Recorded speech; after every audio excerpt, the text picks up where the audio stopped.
What is good, YouTube? It is your boy, Max Minus. Welcome back to the lab, where I teach you how to level up your beats. So today, we got another sample cook-up.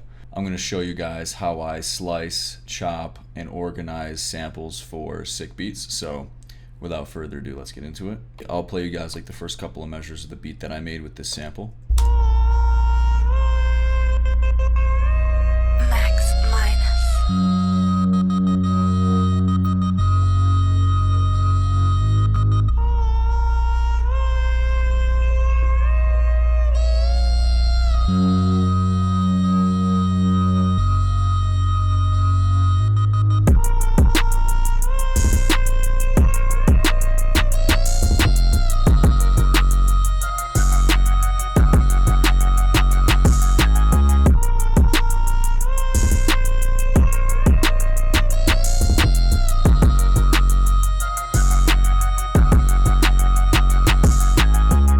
So you guys get the gist of that. So I'm going to drag in the original sample that I used. So here's the entire sample right here. So pretty much I ended up using this part of the beat right here.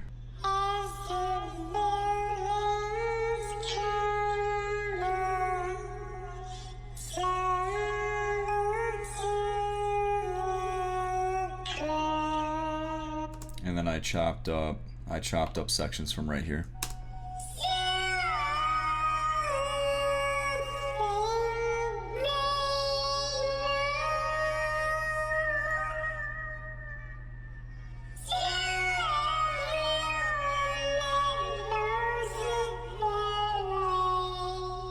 Alright, so the reason why it sounds like that is because I stretched out the sample and I changed the pitch of it. So basically after I sliced up the spots that I liked and I thought were intriguing, I went and just started organizing them. So I started with this section here.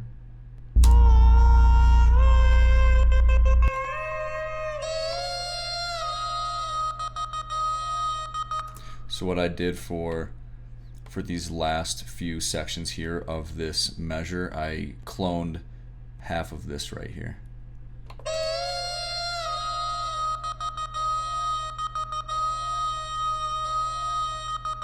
Alright, and then this one kind of does its own thing.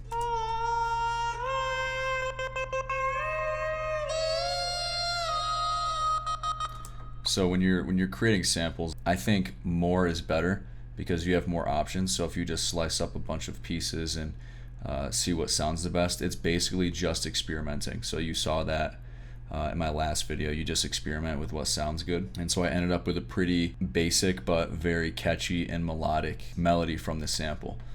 So, and then what I did, I think I kept the same thing here.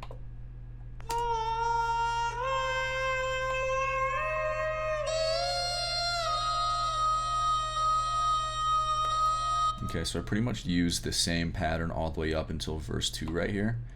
And then I just changed the progression a little bit. So instead of it sounding like this in the first few beats,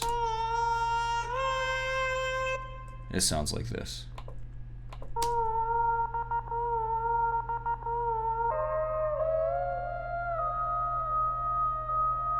So I eliminated this part right here and just kept it at the beginning.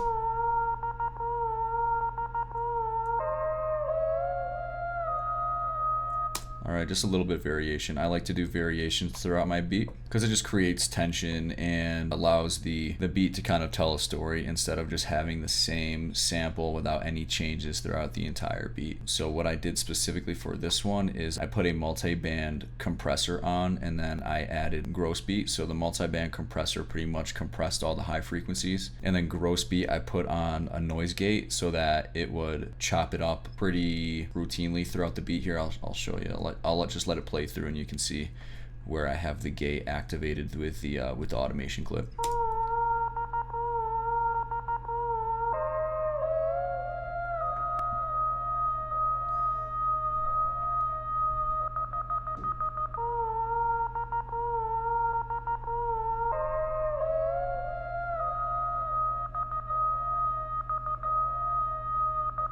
Alright, so I added a little bit of variety there. I didn't do the two of the same automations. I added in a couple of sections where I use that noise gate. And then I did the same thing here with the intro.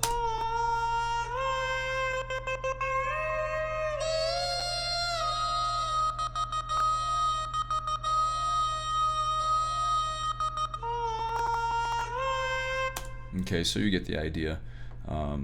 Sometimes too much variety takes away from the beat, but in this case, I did like subtle changes, okay? And then I did the same thing here at verse 3, so you can see during the verses I add in some effects and some variation here.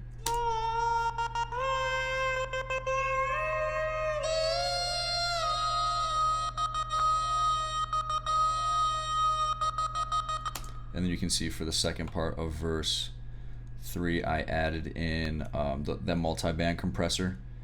I just did it for the first 1.5 beats of each measure here, and then I added in a gate at the very end. So this is what it sounds like.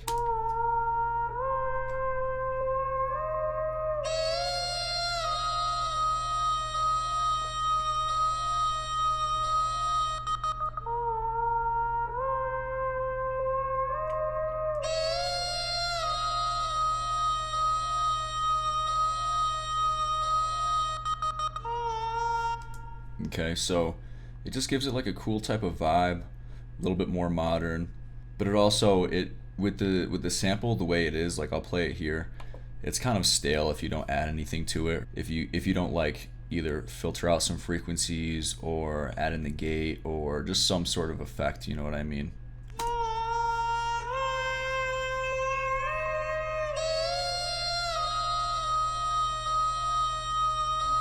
The reason why for verse 1 I didn't add any effects is because I had the intro synth bass right here with the effects here, so I wanted to create kind of a like a baseline drop for the rest of the song. I didn't want to start off with too many effects, right? I want whoever is rapping or singing on this beat, I want them to settle in on those first 8 bars there and not have to compete with the beat too much. And actually, as I say that, what I'm going to do is I'm actually going to slice, because I was listening to this beat earlier, I'm actually going to slice the first half of these.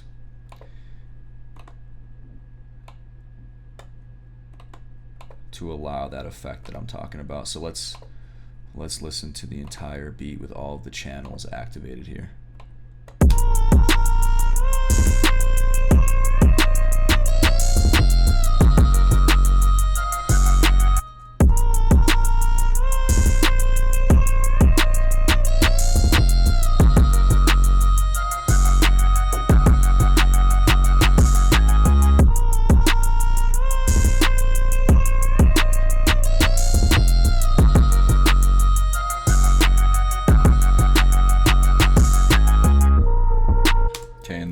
Effects, right? So that's the reason why I didn't do too much with verse 1, but for all the other verses and for the choruses I created a little bit more variation. Let me show you guys what I did for the bass line. Okay, nothing too crazy, just a basic progression that follows along with the melody. Okay, so here's the 808 stuff, right? I have it on A sharp until we get to the third beat, so this is what it sounds like.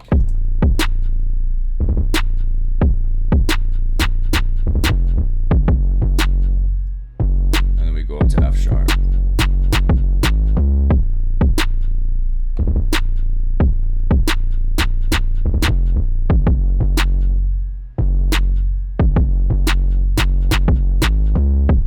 So I do a cool thing where I try not to only layer, and it really depends on the type of vibe that I'm getting from the melody or the sample. In this case, I mixed it up with layering the 808 pattern on top of the kick pattern as well as the snare pattern. Just like a cool little trick that you can do. A lot of people will only just have the 808 match up with the kick, and I think that's kind of a mistake depending on whether or not you do it all the time or not. I definitely think it's appropriate in certain situations to only have the 808 match up with the kick pattern, but I also think there's many situations where you would want to overlap it on top of the snare as well. So you can hear, you can hear the snare.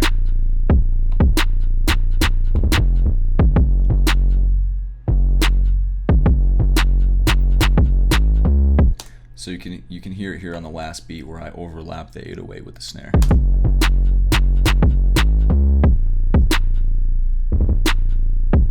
You can also see where I added some quick little rolls here.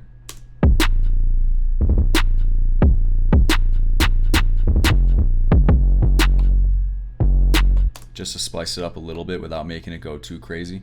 And that's pretty much it for the 808 pattern. What I did here is I just made the note stop after that last 16th or last 8th note, because at the very end here I outro with the 808 synth that I introed with, and there was interference there. So this last 808 note would have played off into the last beat while this played, and it would have got super muddy and sounded bad. So that's why I added that there. So just something to keep in mind with your 808s, especially if you don't mess with the ADSR. So what you really want to do is go in, turn the hold all the way on, and then basically turn everything down so it's in a box formation this way. That way it's only activated when the note is like so. This 808 won't stop unless there's another 808 in front of it, unless you do this, right? Unless you stretch it out and give it an actual shape, okay? All right, and then in terms of the hi-hat pattern, super basic. I talked about this in my last video. I like to use accents to create a better impact. I call it sliding into the snare. I'm not sure what other people call it, but I do it with the open hat here. And so I'll have the open hat hit basically like an 8th note right before the snare, just to create this type of bounce. I don't know what else to call it other than sliding into the snare, but it gives it a really cool sound, and I'll play it right now.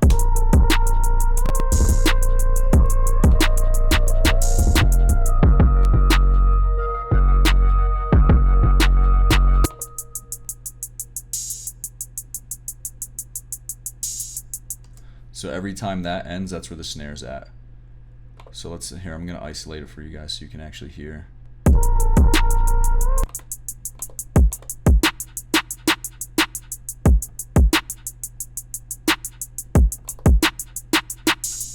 There we go.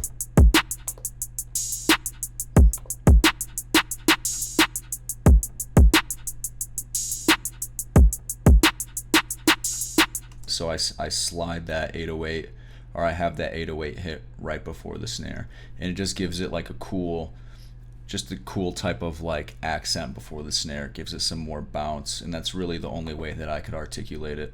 So I do that with a lot of my beats with the hi-hat, and sometimes I'll accentuate a certain part of the beat that I want to. It's not always the snare, depending on the sample. So I guess what you can take away from this video, along with chopping samples and what kind of like structure or progression or like the type of variation you want to use, is that if you have a good organized sample after you chop it up and stuff like that, it's going to give you a really good idea on the type of structure that you want to create with the beat. If you're having a hard time making the sample into a certain type of structure, sometimes making the beat while you're making the sample will help.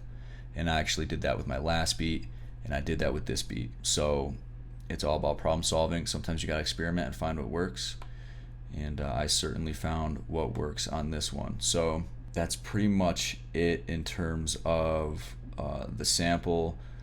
I pretty much got it from YouTube. I like to listen to like old soul music, 90s R&B, stuff like that, and if I hear something good, YouTube to MP3 it, go to lala.ai. It's an AI where it separates the stems, so you can separate the vocals from the instrumental, and that's what I did here. And then I chopped it up, messed around with it, found what I liked, added some variety, added a beat and a bass line, a solid hi-hat pattern, and that's pretty much it. This whole beat probably took me under 3.5 hours. I think I had it done in like 3.5 hours or something like that.